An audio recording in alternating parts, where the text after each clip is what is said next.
While France avoids a right-wing landslide, the European Parliament recognizes a new hard-right force.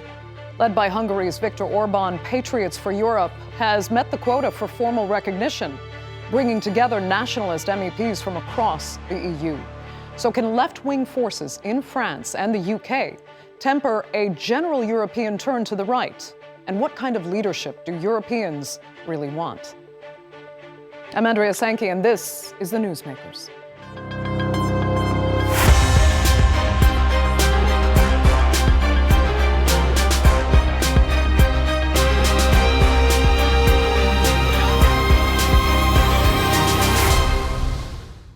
Well, across Europe, right-wing nationalists have been gaining power and influence, ironically, while conservatives have lost national elections in both the UK and France. It's getting hard to read exactly how European voters really feel. Far-right nationalism and xenophobia seem to appeal to many, and their leaders hold a highly influential position now in the EU Parliament, as well as in several European countries.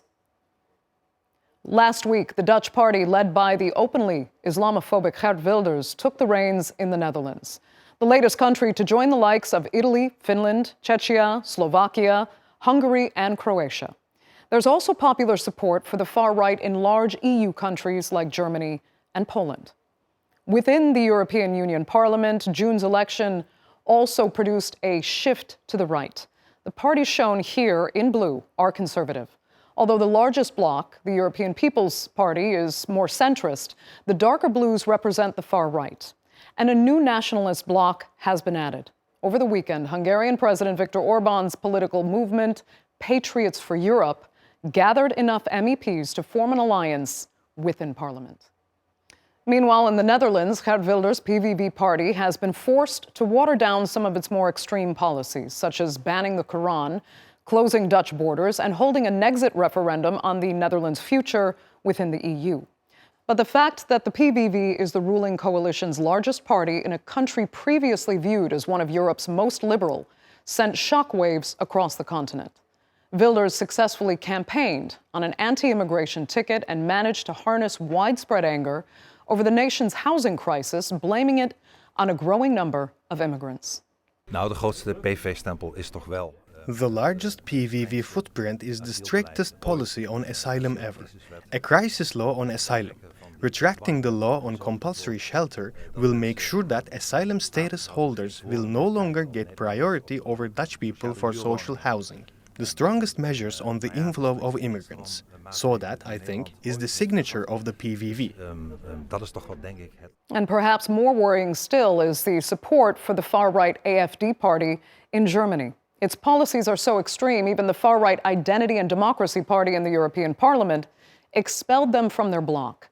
The German government has designated the AfD as a potentially extremist party, giving it the power to legally bug and monitor its leaders. Yet it currently stands as Germany's second most popular, polling at around 22%, and it now looks set to perform strongly in next year's German federal election. For now, though, France and the UK have shifted leftwards, but it's precarious. Nigel Farage's right-wing pro-Brexit Reform Party gained 4 seats in the UK Parliament. It's his best showing ever. And in France, the loss for the National Rally was more down to the tactics of its opponents agreeing not to split the vote. That leaves a hung parliament, with the National Rally well-placed to wait in the wings while France muddles through the process of forming a coalition between parties with vastly different plans for the country. Honestly, in a way, it reflects what France is. France is a democracy. There are many different opinions and means to express them. There are many ways to say what you think. It's a privilege, but sometimes it's also tricky. Good luck to everyone, but it's true that the fact the National Rally Party didn't win is a very good thing for us. So where is Europe really heading? And is the shock win for the French left simply masking a growing right-wing momentum? Well, joining me now to debate that and more are from Winchester in the UK, former member of the European Parliament and director of the Centre for Migration and Economic Prosperity, Stephen Woolfe. From Amsterdam, associate professor of political science at the University of Guelph, Koning, And in London, Professor of French and European Politics at the University College London, Philippe Marliere. Thanks all so much for being with me. Philippe, I'll start with you because I need you to explain what you think happened in France this weekend, you know, where we saw the National Rally's representation in the National Assembly reach its best showing really ever, yet still represent a huge loss and coming in third when they were predicted to win overall.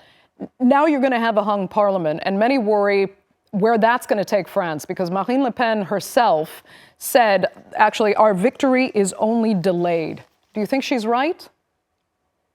Well, we shall see about that. But I think one thing is for sure is that National Rally were on course for a victory last week. They came out on top of the first round of the election, and I think surprisingly, because no opinion polls predicted this outcome, it's finally the left which topped the sort of all parties, and the National Rally came third. So it's a bit of a surprise, but I think you can explain it quite easily. It's due to tactical voting, i.e.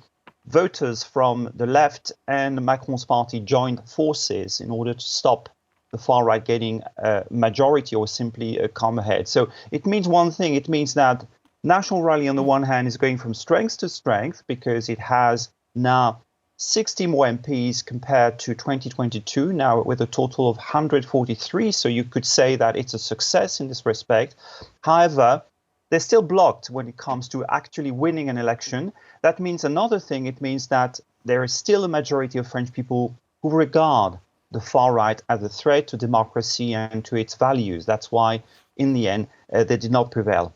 It's interesting, Philippe, though, because over time, over the last decade and a little bit more, we've seen this rise of Marine Le Pen and this acceptance of the National Rally into basically the mainstream when they were seen as a fringe party before. But when it comes to the final step in every national election, all of a sudden the people seem to revolt because they actually don't seem to want the National Rally to be at the top. But again, it seems that with these incremental steps and gaining more and more seats, does France ultimately want, the majority of French people, a right-wing government? Well, yes, absolutely. It's a paradox here because in French politics, we've been talking for the past 40, 50 years about a so-called glass ceiling that the far right allegedly has reached. Each time, you know, it makes a breakthrough. And in fact, that glass ceilings keeps getting a pushback, you know, to higher summits. So in the end, yes, I think they could prevail and win an election no later than 2027, when Le Pen will attempt yet again to win the presidential election. But I think it's a paradox because clearly, on the one hand, the policies and ideas of the National Rally have been mainstreamed, banalized, not least by Macron himself as a president. But on the other, when it comes really to crunch time voting, and the people feel that that party could actually stand a chance of winning it, there is a strong resistance to it. So it means in the end, it's not National Rally is still not regarded as a normal mainstream party.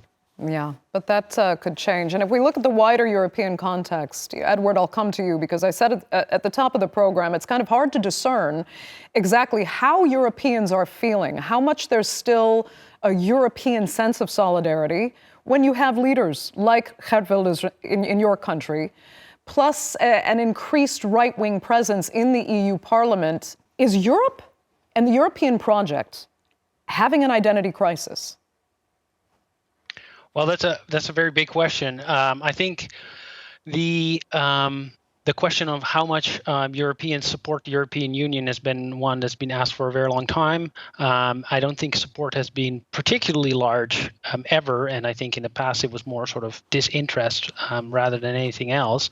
And I think now the antipathy towards the European Union is being mobilized by the kinds of parties we're talking about today. And I think very much in line with the comments by Philippe, I think what you see is that the population of Europe is just split on some of these issues.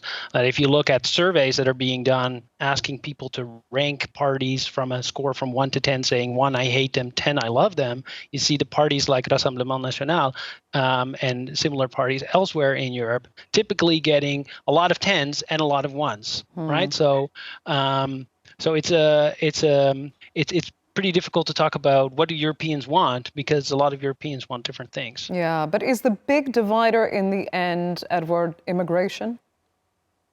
Well, immigration is certainly a large factor driving people to parties like Rassemblement National, but also Reform UK, which we'll be talking about as well today. I think the other story, of course, is also just a protest vote, being unhappy with the incumbent government, feeling like mainstream parties don't really offer much of a different option for voters. So then they look for extremes or very loud voices who criticize the incumbent governments. I think this is especially the case when you have incumbent leaders like Rishi Sunak in the UK or Macron in France, who are seen as figureheads of global capitalism, right? Like as people who are there for the rich themselves. They want free trade. They don't care about people who are unemployed, etc. Right? And so when the far right or the populist right, however you want to call it, targets those type of voters, they can be really successful. Stephen, it's interesting that Philippe kind of described the situation in France as a paradox, because, some might say that in the UK as well. And earlier, pre-Brexit, it almost seemed like the EU Parliament was where nationalists could go to kind of see their values represented while having less representation in their own national governments. But now we have the Reform UK party. Even though it sounds like a small number, 4 seats, it's more than they've ever had as well. So is that equal paradox in existence now in the UK, even if with this left-wing landslide? Well, actually, Reform have 5 seats, and they got 4.3 million people who voted for them, which is far more than the previous incarnation of UKIP did in 2015, well over 1 million. And it's clear in the United Kingdom that, whilst I get Edward's point that he talks about populism and people are turning against as a kind of protest vote against Rishi Sunak or maybe Keir Starmer, there's actually something much more fundamental. When I was talking to people and doing polling during this election, they're actually making a concerted choice not to choose these political parties of old, whether they're left or whether they're right, because they see them as parties, A, that have been around a long time, that don't address their concerns or issues anymore.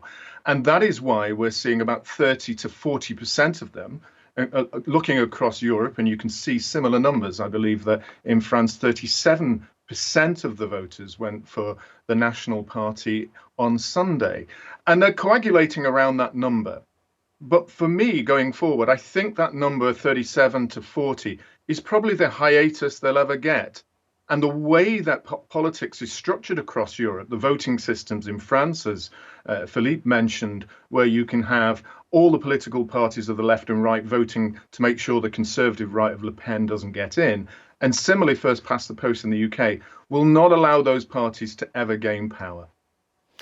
Is it fair, Stephen? I mean, do these voting systems need to change to represent truly what popular sentiment is? Or does it actually represent it? It's just a matter of, a little bit of political maneuvering to actually reflect what the population wants. Other than the UK, many of the European voting systems came and changed a lot after the Second World War, and it was, and of course, the European Union was created as an issue because of that, and so they created political systems in order to ensure that no one populist, as they called it, like Hitler, would rise again. In the UK, slightly different. We've had a longer system in place, a first past the post, and they do need to change because I think people have changed. People are no longer considering themselves as being left in the old traditional working class supporting for Labour. I spoke to many Labour MPs, and they recognise now that they're the party of civil servants and the university class, where you've got the Liberal Democrats, so those who are the comfortable class, those who live in lovely leafy areas, have jobs where they're not predominantly business owners, but they've got nice, comfortable areas. And where you get the parties like Le Pen, what's happening in Meloni in Italy, it's all those who used to be working class voters or conservative working class voters now coming together. And that's why success is occurring also for Donald Trump in the United States. So politics is changing, people's views are changing, and maybe the electoral system needs to go along with them. So, Philippe, do you think the electoral system needs to change, or is it doing exactly what it set out to do post-World War II by stopping the rise of what could potentially be dangerous right-wing, I'll use the word fascism? Yes, I believe that the electoral systems, at least in some of the European countries, need to change. I think to start with in the UK and in France. Interestingly, in France, it's a majoritarian system with 2 ballots, 2 rounds. If you don't secure in a constituency 50% of the share of the vote in the first round, you need to run again against an opponent or 2 opponents. So you've got 3-way contest sometimes. And that system was tailored in 1958 when Charles de Gaulle passed the new constitution as a way to stop the extremes, including the far right, to get anyone elected. But look now what's happening. It doesn't deliver that anymore. So it means that a party on the fringe, on the far right, that is here, is able to get now almost 150 seats. And with that tactical voting yesterday, I think that party may have come out on top of all parties. So electoral system needs to change, not only because, of course, you have now more parties, people, the old allegiances and loyalties to, if you were working class, you voted Labour or for the Socialist or Communist Party in France. It's all that is quite over. There are new forces, Greens, for instance, and other parties, national, regional parties. They need to be represented. You know, it's a sort of it's a question of democracy. It's a question of democracy, simply. Philippe, a quick question for you, though, is that if you look at what happened in England, the United Kingdom, where Labour had a less votes than they did under Corbyn, but a smaller percentage than actually Marine Le Pen's party voted in France, you could argue that the people had actually chosen their winner in Marine Le Pen, and the voting system has therefore prevented a natural winner of the one who got the most votes. And that is why I'm saying that you've got this political system that is varying in different countries, but they're using it as the same way to ensure that conservative right in this case, or in another country, what you might regard as the far left from getting in. So you're trying to cement this view in the middle, which is losing ground all the time. I think what I'm simply saying that, for instance, PR, proportional representation, would be a fairer representation of votes and what people want in general. You know, to get smaller parties, for instance, would get a majority, which they would get seats, which they can't get at the moment, either in the UK or in France. When it comes to the National Rally, now it's no longer a fringe party, although I called it this way a moment ago. It's a party which has been on for at least 50 years. It's a party well known, its leaders are well known too. So it's a bit of a different proposition. In a way, it's much more anchored in a sort of French politics than Reform Party and Farage are in the UK. So, and it takes time to get that kind of recognition. I think what proportional representation would do simply is that, again, it would certainly prevent, the sort of winner takes it all type of thing that you get in majoritarian system. And I think they're pretty dangerous. The last point, tactical voting is not illegal. I think voters were absolutely entitled to vote this way yesterday in France to stop National Rally. Let me get Edward back into the conversation. Is tactical voting, in your opinion, undemocratic, or is it there for a reason to keep, what earlier at least was seen as more fringe elements from managing to take over governments in a way that's not in the best interest of their people, maybe? Well, so obviously every electoral system produces a different transformation of votes to seats. Which one is the fairest is subject of lots of political theorizing, right? The argument for majoritarian systems, or in particular the 2-round system that France has, is that you keep out I wouldn't say fringe or specifically parties of the right, or specifically parties of the left, but just very polarizing figures, right? The goal is indeed to get people into power who are at least not loathed by a large number of people. the idea of, other countries have voting systems, right, where you rank them, and so you make sure that you end up with someone that most people can at least live with. Right. And so it stops I think societies from polarizing further, which could be right. Yeah. Well, the other thing I was going to say is that I was born in a country with the most proportional electoral system in the world. The Netherlands doesn't have any electoral threshold whatsoever. So if you get 150th of the vote, so 0.7% of the vote, you get a seat. And so as a result, I think we have 14 parties in parliament at the moment, leads to massive fragmentation, makes it very hard to form coalitions, and makes it very hard for governments to stay put because they fight over trying to reach compromise, especially if parties like Wilders' Freedom Party are part of it. Edward, I've got to stick with you for a second and move on now to the European Parliament, actually, because now we are seeing this Patriots for Europe party officially recognized. It's led by Viktor Orban, and it's strangely pro-Russian, while the EU has a general foreign policy that supports Ukraine. I'm wondering how much longer you think this can go forward, because it sets the European Union up for a real clash of interests here. And it's only just starting, but what do you think kind of the future is when we have parties? And remind you today, Viktor Orban also said no to the AfD joining its ranks in the European Parliament. So it's an interesting dynamic there as well. But where do you see it going forward?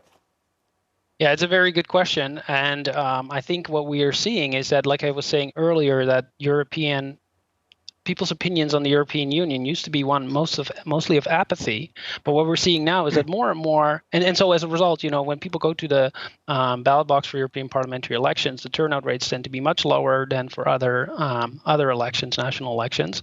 But the people who do come out to vote, they almost go out to vote as a referendum on whether or not they're happy with the European Union or not. So what you're seeing is that indeed lots of people who strongly dislike the European Union are more incentivized to come to vote in the European parliamentary election, and then exactly vote for people who don't want the European Union, and then go to sit in an institution that they don't want. So it definitely creates a very Stephen Woolfe, absurd situation. He's describing you. Yeah, I didn't mean to make that personal, but yeah, more or less. Edward, I've had so many more personal things taken to me in the past. It really isn't an issue.